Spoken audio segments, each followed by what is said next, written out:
అందరికీ నమస్కారం. మనకి భారత ఎన్నికల సంఘం నిర్వహిస్తున్నటువంటి స్పెషల్ ఇంటెన్సివ్ రివిజన్ సర్ ప్రక్రియ జూన్ 15 నుంచి మన రాష్ట్ర వ్యాప్తంగా స్టార్ట్ అయింది. దాంట్లో భాగంగా ఈ నెల రోజులు జూన్ 15 నుంచి జూలై 14 వరకు ప్రతి ఒక్క బూత్ లెవెల్ ఆఫీసర్, ఏదైతే ప్రతి ఒక్క పోలింగ్ స్టేషన్కి ఉన్నటువంటి బూత్ లెవెల్ ఆఫీసర్ ప్రతి ఒక్క ఇంటికి వచ్చేసి వాళ్ళకి ఎన్యూమరేషన్ ఫామ్ ఇవ్వడం జరుగుతుంది.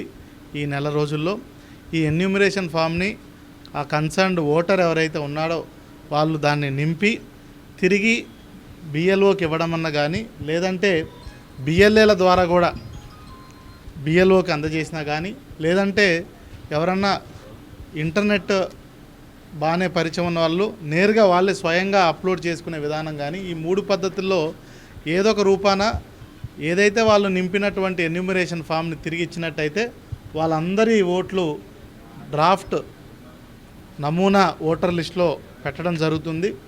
దాని మీద ఏదన్నా ఎవరిదన్నా ఉన్నా లేకపోయినా ఉంటే దాని మీద మనం నోటీసులు ఇచ్చి వాళ్ళందరి నుంచి కూడా ఏదైతే ప్రభుత్వం ఇచ్చినటువంటి ఒక 12 రకాల డాక్యుమెంట్లు ఏదన్నా ఇస్తే వాళ్ళన్నింటినీ కూడా దాంట్లో చేర్చి మనం ఫైనల్ ఓటర్ లిస్ట్లో మనము పేరు పెట్టడం జరుగుతుంది. దీంట్లో ఓటర్లు అందరూ గుర్తించాల్సింది ఏంటంటే, ఎవరు ముందుగా ఎటువంటి ఆందోళన చెందాల్సిన అవసరం లేదు. ఈ ప్రక్రియని భారత ఎన్నికల సంఘం ఏదైతే 2002లో ఉన్నటువంటి అప్పుడు మనకు చివరిగా ఈ స్పెషల్ ఇంటెన్సివ్ రివిజన్ అనేది మన రాష్ట్రంలో జరిగింది. 2002లో ఉన్నటువంటి ఓటర్తో ప్రస్తుతం ఉన్న ఓటర్ని మ్యాపింగ్ చేయడం, అంటే అప్పుడున్న మన తల్లిదండ్రులు ఓటర్లుగా ఉండొచ్చు, మనమే ఉండొచ్చు, అప్పుడున్నటువంటి మన పోలింగ్ బూత్, అదేవిధంగా ఎపిక్ కార్డ్ అంటే ఓటర్ ఐడి కార్డ్ నెంబర్ ఇచ్చినట్టయితే ఇప్పుడున్న ఓటర్ లిస్టుతో దాన్ని మనము సంధానం చేసి తద్వారా మనకు ఒక ప్యూరిఫైడ్ ఎలక్టరల్ రోల్ వచ్చే విధంగా, అంటే తప్పులు తడకలైనటువంటి ఓటర్ లిస్ట్ వచ్చే విధంగా చర్యలు తీసుకుంటున్నాం. దీంట్లో భాగంగానే ఎవరన్నా ఇన్ఎలిజిబుల్ ఓటర్స్ ఉంటే వాళ్ళని తొలగించడం, అంటే ఎవరన్నా ఇక్కడ ఆబ్సెంట్ షిఫ్ట్ డెత్ అంటారు, చనిపోయిన వాళ్ళు కానీ ఇక్కడి నుంచి వెళ్ళిపోయి వేరే చోట సెటిల్ అయ్యి అక్కడ ఓటు ఉన్నటువంటి వాళ్ళని కానీ, అదేవిధంగా అక్కడ అసలు ఇక్కడ లేకపోవడం అట్లాంటి వాళ్ళని అందరినీ కూడా మనము ప్యూరిఫై చేయటం. అదేవిధంగా కొత్త ఓటర్లు ఎవరైనా ఉంటే 18 ఏళ్ళు నిండిన వాళ్ళు వాళ్ళవి తీసుకోవడం. అదేవిధంగా వేరే ఊర్లో ఇంతకుముందు ఓటు ఉండి ఇప్పుడు ఈ ఊర్లో ఓటు కావాల్సిన వాళ్ళు ఉంటారు, పెళ్ళి వాళ్ళనో మిగతా కారణాల వలన వాళ్ళని కూడా ఏ ఊరికి ఆ ఊరు, ఏ పోలింగ్ స్టేషన్కి ఆ పోలింగ్ స్టేషన్ వాళ్ళు కోరుకున్నటువంటి దాంట్లో పెట్టడం, ఈ ప్రక్రియ అంతా చేయడం జరుగుతుంది. అదేవిధంగా ప్రజలందరికీ విజ్ఞప్తి ఏంటంటే, మీ అందరికీ ఒకే చోట ఓటు ఉండాల్సిన పరిస్థితి ఉంది. ఎవరన్నా కావాల్సి 2 చోట్ల ఓటు చేయించుకుంటున్నట్టయితే అది చట్టరీత్యా నేరం, అది క్రిమినల్ కేసు కింద కూడా పరిగణించబడుతుంది.